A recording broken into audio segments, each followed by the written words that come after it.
नहमदहु व नुसल्ली अला रसूलिहिल करीम अम्मा बाद फ़अऊज़ु बिल्लाहि मिनश शैतानिर रजीम बिस्मिल्लाहिर रहमानिर रहीम रब्बिश्रह ली सदरी व यस्सिर ली अमरी वहलुल उक़दतम मिन लिसानी यफ़क़हू क़ौली। सूरत अल बक़रा आयत नंबर 253 खां वठी 255 ताईं।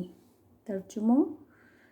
तिलकर रुसुल इहे आहिनि रसूल या पैगंबर फ़द्दलना फ़ज़ीलत ॾिनी असां। अल्लाह ताला फ़रमाए रहिया आहिनि बअदहुम इन्हनि जे बाज़ खे अला बाज़ जे मथां, यानी हर रसूल जी पंहिंजी फ़ज़ीलत आहे। अल्लाह साईं कंहिंखे बरतरी ॾिनी कंहिं ते, यानी फ़ज़ीलत ॾिनी बाज़ खे बाज़ जे मथां। मिनहुम इन्हनि मां, मन कल्लमल्लाहु इन्हनि मां कुझु अहिड़ा जिन कलाम कयो अल्लाह सां, वरफ़अ बादहुम ऐं बुलंद कयो अल्लाह ताला बाज़ खे इन्हनि जे दरजात दर्जनि में। व आतैना ऐं ॾिनी असां ईसा इब्न मरियम ईसा पुट मरियम जंहिंखे अलबय्यिनाती वाज़े निशानियूं व अय्यदनाहु ऐं मज़बूत या क़ुवत कयो हुनखे, असां क़ुवत ॾिनी हुनखे या मज़बूत कयो हुनखे बि रूहुल क़ुद्स। हज़रत जिब्रील अलैहिस्सलाम खे रूहुल क़ुद्स चइबो आहे। हज़रत जिब्रील अलैहिस्सलाम सां, यानी उन जे ज़रिए अल्लाह ताला मदद फ़रमाई हज़रत ईसा इब्न मरियम जी। वलो शाअ अल्लाहु ऐं अगरि चाहे अल्लाह मक़्ततलल लज़ीन न विढ़नि पाण में माण्हू मिम बादिहिम उन्हनि खां पोइ, मिम बादी मा जाअतहुमुल बय्यिनातु उन ॻाल्हि खां पोइ त अची वियूं उन्हनि माण्हुनि वटि वाज़े निशानियूं दलीलूं अल्लाह जी तरफ़ां। वलाकिन लेकिन इख़्तिलाफ़ कयो फ़मिनहुम पोइ उन्हनि मां मन आमन कुझु उन्हनि मां ईमान आंदो, कुझु माण्हुनि मां ईमान आंदो इन्हनि रसूलनि ते। वमिनहुम उन्हनि मां कुझु अहिड़ा हुआ मन कफ़र जिन कुफ़ुर कयो, इनकार कयो। वलो ऐं अगरि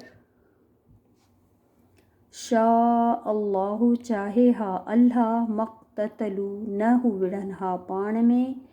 वलाकिन अल्लाह पर लेकिन अल्लाह यफ़अलु हू चाहे थो मा युरीद जेको हू चाहे थो। अल्लाह ताला जी मर्ज़ी, जेको हू चाहे उहो करे थो, उहो जेको हू चाहे थो।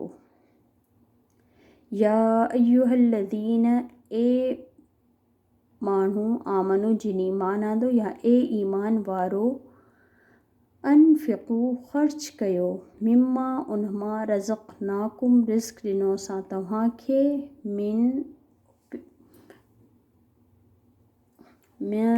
क़बली पहिरीं उन ॻाल्हि खां, उन खां पहिरीं अन के यातीअ अची वञे यौमिन ला बैउ फी ॾींहुं उहो जंहिंमें न थींदी का तिजारत उन में, यानी ॾींहुं क़यामत जो।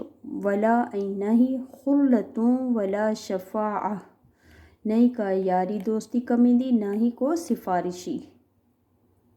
वल काफ़िरून ऐं काफ़िर ही हुमुज़ ज़ालिमून उहे ई ज़ालिम आहिनि।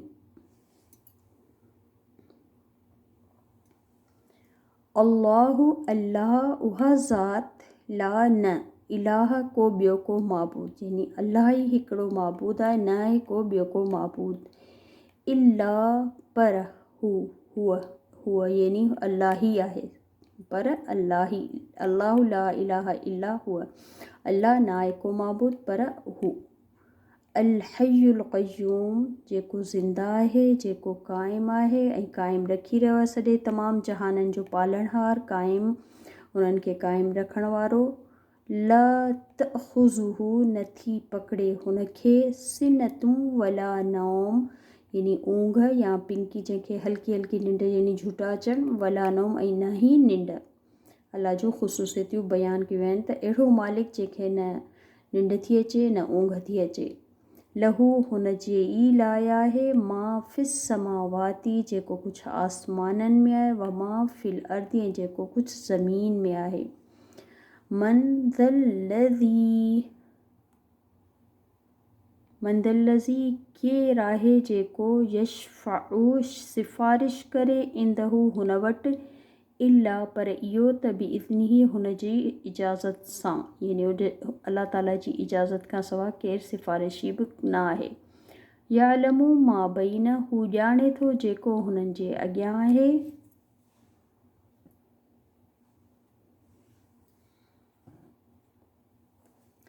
मां बैन ऐदीहिम जेको हुननि जे हथनि जे अॻियां, यानी जेके एमाल हुननि पंहिंजे अॻियां कया।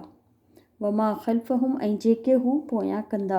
अल्लाह जे इल्म में सभु कुझु आहे। वला युहीतून न हू घेरे सघनि था बिशैइन कुझु बि मिन इल्म ई हुन जे इल्म मां इल्ला पर इहो त बिमा शाह जेतिरो हू चाहे, यानी अल्लाह जे इल्म जे ज़र्रे जेतिरो बि कंहिंखे अल्लाह पंहिंजी मर्ज़ी सां ॾिए त ॿी ॻाल्हि, बाक़ी केरु बि इंसानु उनखे अहातो अल्लाह जे इल्म जो नथो करे सघे। वसिअ कुर्सीयुहु समावाती वसी आहे हुनजी कुर्सी आसमाननि ते वल अर्द ऐं ज़मीन ते, तमामु वुसत वारी कुर्सी हुनजी आसमाननि ऐं ज़मीन ते।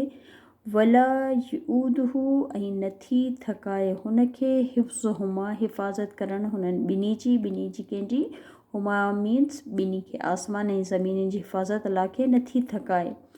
वहुवल अलियुल अज़ीम ऐं उहो ई तमामु बुलंद तमामु वॾो आहे, यानी सभिनि खां वॾो सभिनि खां बुलंदतर अल्लाह ही जी ज़ात आहे। सुब्हानक अल्लाहुम्मा व बिहम्दिका अशहदु अन ला इलाहा इल्ला अंत अस्तग़फिरुका व अतूबु इलैका। अस्सलामु अलैकुम व रहमतुल्लाहि व बरकातहू।